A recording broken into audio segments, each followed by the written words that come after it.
What's up, everybody? This is my first YouTube video in a long time on this channel. If you don't know, my name is John Oakes. I've previously done a lot of content on weight loss and specifically the mental and emotional side of that equation. Now, long story short, I've been taking a break from content because of mental health issues, and one of the fun side effects of those mental health issues was a bit of weight regain. So I have weight to lose, which is good because now I can show you how I'm losing it. And right now it's fun because I've decided to try out the latest fad diet. It's called sugar dieting or sugar fasting. And I'll get to that more in a second. But before I get into all that, I just want to say it's good to be back. I look forward to sharing more just about my experiences, what I'm doing now, and if I have any wisdom or ideas to offer you as a result of that, I'm very happy to. And I also want to say that one of the reasons I'm back is that I took some dedicated time to really dive into my own mental health and to figure out what was missing, what was still broken, that still needed healing after all this time. If you don't know, I had a huge PTSD meltdown in 2018. At the time, I was way over 400 pounds. I was messed up in a bunch of ways. Don't need to go into it. And by slowly working my way out of that, I found, what resources I could find in mental health and books and stuff, but there was a lot of gaps missing and I had to fill those in myself. And then I started teaching people about what I was finding. TikTok blew up, did some stuff here on YouTube.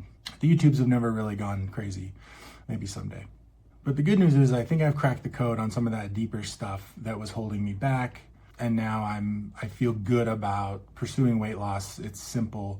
The core emotional, mental stuff is out of the way, and I can just go about the business of losing the weight. And it's just weight. That's the great thing about once you do the inner work, the actual weight loss part is pretty straightforward. Of course, there's challenges. I don't mean to diminish anybody's challenge, but the biggest challenge with losing weight, apart from the inner healing that's usually required to allow that to be a lasting process, the hardest thing is getting out of your own way and staying out of your own way.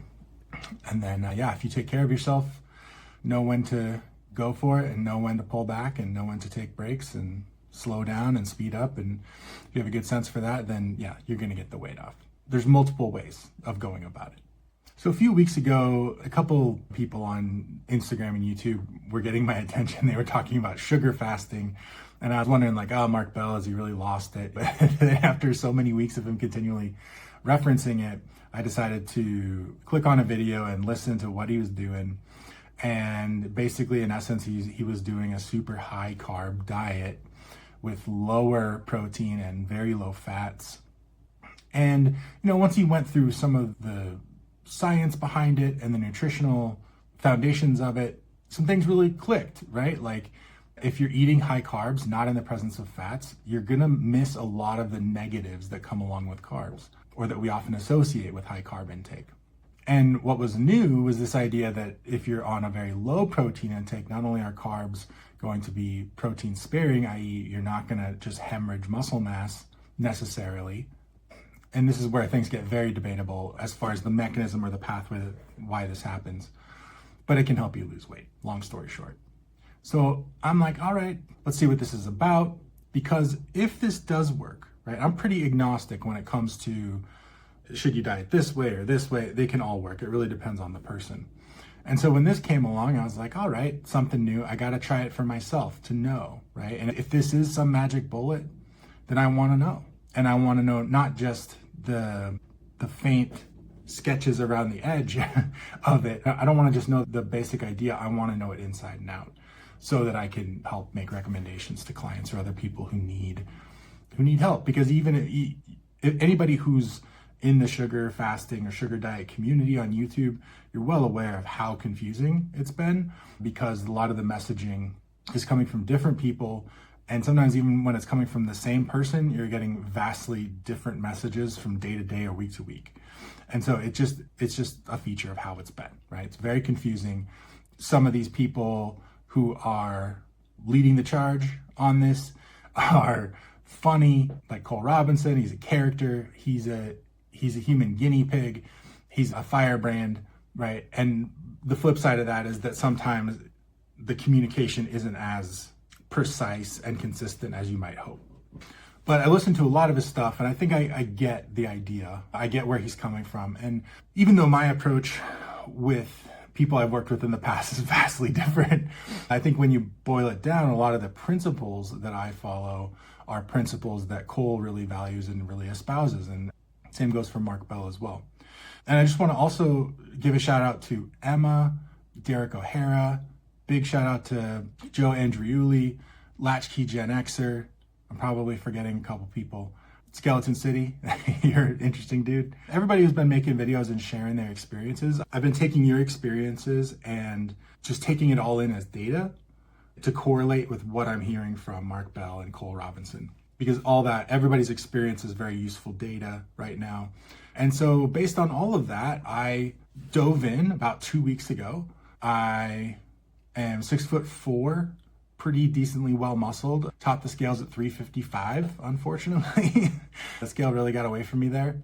And for the first few days, I just hopped on fruit all day and lean protein and starch in the evening, which this is often referred to as the sugar diet. If you're in this community and you're trying to figure out the parlance. I definitely lost some water weight just by cleaning up my diet and being on more whole foods. And that got me down to 350. Then I started going further into the actual sugar fasting. And so if you don't know, sugar fasting is when you are pretty much cutting all fats and proteins out of your diet. The only protein or fat that you're gonna get is trace amounts that you're gonna get through fruit, right? And so you're not eating any starches, you're not eating any meat or anything else, right? It's a fruit-based protocol. And then if you need more calories than what you can get from fruit, either just from the sheer volume that you're eating or digestive issues, I'll get to that, but digestive issues is a big reason why I limit fruit intake after a certain point and I try to get the rest of my calories from other sugar sources. And yes, this is wild. Once you've been accustomed to almost every diet protocol that's out there, reliance on sugar and soda and candy it seems like it's absolutely batshit crazy. And yeah, we can get into all that. There's so many different angles to this, which is part of what makes it fun and part of why it's been fun to experiment with.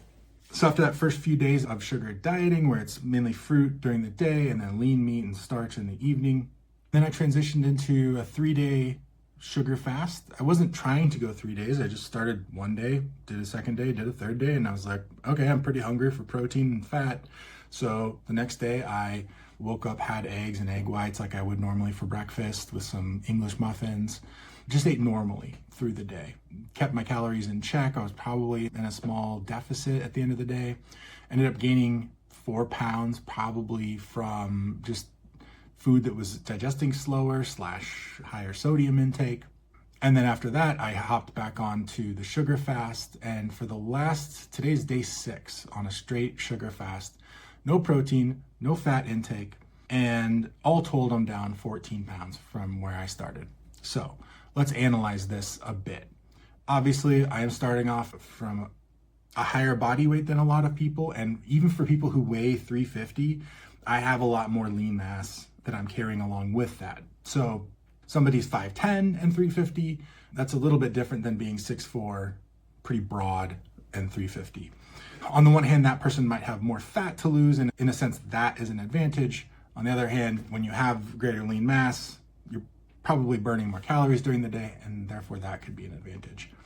Everything can be an advantage when it comes to weight loss. You just take whatever hand you're dealt, and it's really about learning how to play the hand you're dealt and not worrying so much about who has it easier.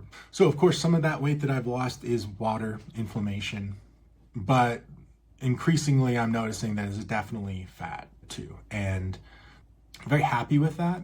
Of course, I'm concerned about hemorrhaging muscle mass, but I try to keep those concerns in check because if I lose muscle mass, I can gain it back. It's not that big of a deal.